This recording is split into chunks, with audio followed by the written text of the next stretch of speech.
Hello guys, welcome back to my channel the bull run. So friends, जैसे कि मैं last video में आपको बहुत सारे स्टॉक का एनालिसिस करके दिया था और बैंक निफ्टी का भी एनालिसिस किया था और बताया था कि इस लेवल को अगर ब्रेक करता है तो हमको एक अच्छा फॉल देखने को मिलेगा। और आप देख भी सकते हैं। और मैं ये क्यों बोला था कि इस पॉइंट को अगर ब्रेक करता है तो इसमें बहुत ज़्यादा फॉल आ सकता है, इसके पीछे क्या रीज़न था और किस टेक्निकल एनालिसिस के बेसिस पे मैं आपको बताया था, उन सारी चीज़ों को मैं यहाँ पर डिस्कस करूँगा। और मैं बहुत सारी बातें इस वीडियो में बताने वाला हूँ जिसके बेसिस पे आप किसी भी स्टॉक को एनालाइज कर सकते हैं। अगर आप स्विंग ट्रेड या इंट्राडे करते हैं तो किसी भी स्टॉक को कैसे एनालाइज कर सकते हैं, इस वीडियो में मैं आपको बताने वाला हूं। तो वीडियो को लास्ट तक ज़रूर देखिएगा। फ्रेंड्स, अगर हम बैंक निफ्टी के चार्ट को देखें तो यह जो लेवल है काफ़ी इंपॉर्टेंट लेवल हो जाता है। क्योंकि यहाँ पर अगर ध्यान से देखो तो इस पॉइंट पे आता है और एक अच्छा सा खासा करेक्शन देता है, और जब इसके ब्रेकआउट पे एक अच्छा रैली देता है, लेकिन जब ये करेक्शन करता है तो फिर इसी लेवल पे आके ये सपोर्ट लेके उठता है। जब दोबारा आता है तो इसी पॉइंट पे सपोर्ट लेके उठता है।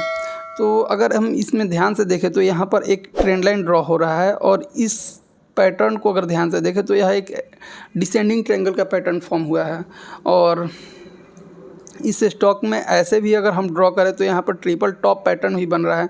यह दोनों पैटर्न हमारा बियरिश पैटर्न होता है, और इसके नेकलाइन के ब्रेक होने के बाद हमको एक अच्छा खासा रैली देखने को मिलता है डाउन साइड में। यानी कोई भी स्टॉक हमारा अगर डिसेंडिंग ट्रायंगल का फॉर्मेशन कर रहा है तो वो स्टॉक हमारा काफ़ी बियरिश हो जाता है, और हो सकता है कि उसके ब्रेक डाउन के बाद हमको एक अच्छा खासा डाउन साइड रैली देखने को मिलता है। या कोई भी स्टॉक अगर ट्रिपल टॉप टाइप का पैटर्न बनाता है तो यह भी एक बियरिश पैटर्न होता है, और इसके ब्रेकडाउन के बाद हमको एक अच्छा खासा डाउन साइड रैली देखने को मिलता है। वहीं सेम हुआ इस स्टॉक में, यहाँ पे ये ट्रिपल टॉप पैटर्न बनाया और इसके ब्रेकडाउन के बाद हमको एक अच्छा खासा डाउन साइड मूवमेंट मिला। तो अगर हम ध्यान से देखें तो यह डिसेंडिंग ट्रायंगल पैटर्न का भी फॉर्मेशन किया हुआ है। इस तरीके से आप किसी भी स्टॉक में किसी भी पैटर्न को आइडेंटिफाई कर सकते हैं और उस स्टॉक में आप ट्रेड ले सकते हैं। तो चलिए हम कुछ स्टॉक्स देखते हैं। जैसे कि हम डॉक्टर रेड्डी के स्टॉक को एनालाइज करेंगे तो ये हमारा डॉक्टर रेड्डी का चार्ट ओपन है। अगर हम इस स्टॉक को देखें तो यह डेली टाइम फ्रेम पे ओपन है।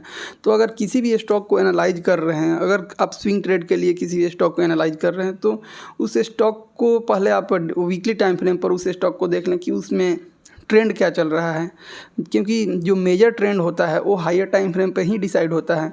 हो सकता है कि अगर लोअर टाइम फ्रेम पे हमको डाउन ट्रेंड में स्टॉक दिखे और हायर टाइम फ्रेम पे वो अप ट्रेंड में हो, तो हमारा जो मेन ट्रेंड होगा वो अप ट्रेंड वाला ही होगा, क्योंकि स्टॉक का मेन ट्रेंड जो होता है वो हायर टाइम फ्रेम से ही डिसाइड होता है। तो किसी भी स्टॉक को एनालिसिस करने से पहले हमको हायर टाइम फ्रेम पर देख लेना बहुत ज़्यादा ज़रूरी हो जाता है। अगर हम स्टॉक मार्केट का स्ट्रक्चर देखें तो मार्केट अगर अप ट्रेंड में होता है तो वह हायर हाई का फॉर्मेशन करके ऊपर की तरफ बढ़ता है।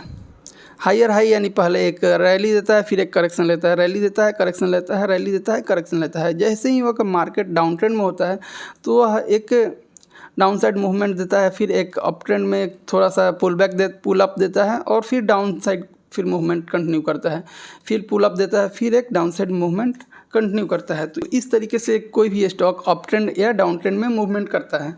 अगर हम किसी भी स्टॉक में देखें तो उसमें दो टाइप का ट्रेंड होता है। एक तो प्राइमरी ट्रेंड होता है जो हमारा हायर टाइम फ्रेम डिसाइड करता है, और एक होता है सेकेंडरी ट्रेंड जो हमारा लोअर टाइम फ्रेम में जो ट्रेंड फॉलो होता है। जैसे कि अगर हम वीकली टाइम फ्रेम का बात करें तो वीकली टाइम फ्रेम में अगर ये स्टॉक अप ट्रेंड में है और डेली टाइम फ्रेम पर हम दो ट्रेंड फॉर्म हो सकता है, एक तो शॉर्ट टर्म अप ट्रेंड और शॉर्ट टर्म डाउन ट्रेंड। तो शॉर्ट टर्म अप ट्रेंड और डाउन ट्रेंड जो होता है हमारा स्मॉल टाइम फ्रेम पे हमको काफ़ी अच्छे से आइडेंटिफाई हो जाता है। लेकिन वहीं अगर हम हायर टाइम फ्रेम पर देखें तो ये शॉर्ट टर्म जो ट्रेंड होता है हम सही से एनालाइज नहीं कर पाते हैं। तो इसीलिए हमको शॉर्ट टर्म ट्रेंड के लिए स्मॉल टाइम फ्रेम को देखना ज़रूरी हो जाता है, और मेन ट्रेंड के लिए हमको हायर टाइम फ्रेम पर देखना उस स्टॉक को ज़रूरी हो जाता है। तो सबसे पहले हम इस स्टॉक को जैसे देखते हैं, अगर इस स्टॉक को अगर ध्यान से देखें तो यह डेली टाइम फ्रेम पे ओपन है। तो सबसे पहले हम इसको वीकली टाइम फ्रेम पे ओपन करेंगे और ध्यान से देखेंगे कि इसमें ट्रेंड क्या चल रहा है। अगर इस स्टॉक को हम देखें तो ये हमको एक हायर हाई का फॉर्मेशन किया, फिर एक करेक्शन दिया, फिर हाई का फॉर्मेशन किया, फिर एक करेक्शन दिया, फिर एक हाई का फॉर्मेशन और करेक्शन दे रहा है। यानी यह स्टॉक हमारा क्या है, अप ट्रेंड में है। अगर इसमें ध्यान से देखें तो यह वीकली टाइम फ्रेम में हमारा ये स्टॉक अप ट्रेंड में है। तो इससे हमको क्या डिसाइड हो रहा है, हमारा जो मेन ट्रेंड है वो अप ट्रेंड में है।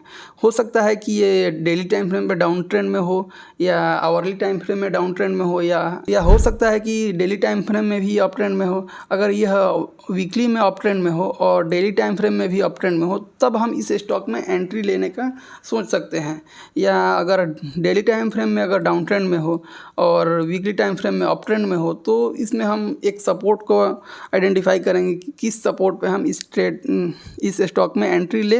तो हम चलिए पहले इसको डेली टाइम फ्रेम पर देख लेते हैं कि इस स्टॉक में क्या मूवमेंट चल रहा है। तो अगर हम डेली टाइम फ्रेम पर इस स्टॉक को देखें तो डेली टाइम फ्रेम पर हमको क्या देख रहा है, यह एक लो बनाया, फिर एक हाई बनाया, फिर लो बनाया, फिर हाई बनाया, और इस टाइप से यह एक लोअर लो का फॉर्मेशन किया हुआ है। यानी इस डेली टाइम फ्रेम पर यह स्टॉक एक करेक्शन कर रहा है, लेकिन हाइयर टाइम फ्रेम पर यह अप ट्रेंड में है। यानी दोनों एक दूसरे के अगेंस्ट है। यानी यह स्टॉक हमारा क्या है, हम अगर डेली टाइम फ्रेम पर देखें तो यह हमारा लोअर लो का फॉर्मेशन कर रहा है और वीकली टाइम फ्रेम पर हायर हाई का फॉर्मेशन कर रहा है। तो जब हम इस स्टॉक में डेली टाइम फ्रेम पर देखेंगे तो अगर इस स्टॉक को अगर ध्यान से देखें तो यह स्टॉक क्या है, डाउन ट्रेंड में है।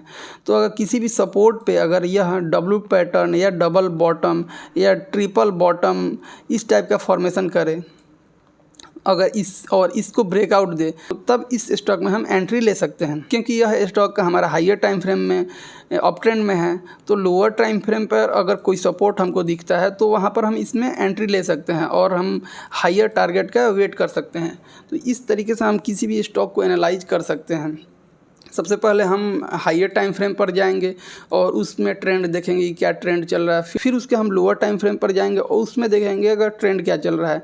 अगर स्टॉक में अगर मान लीजिए हाइयर टाइम फ्रेम पर अप ट्रेंड में हो और लोअर टाइम फ्रेम पे भी अप ट्रेंड में हो, तो उसमें हम देखेंगे कि कब ब्रेकआउट दे रहा है।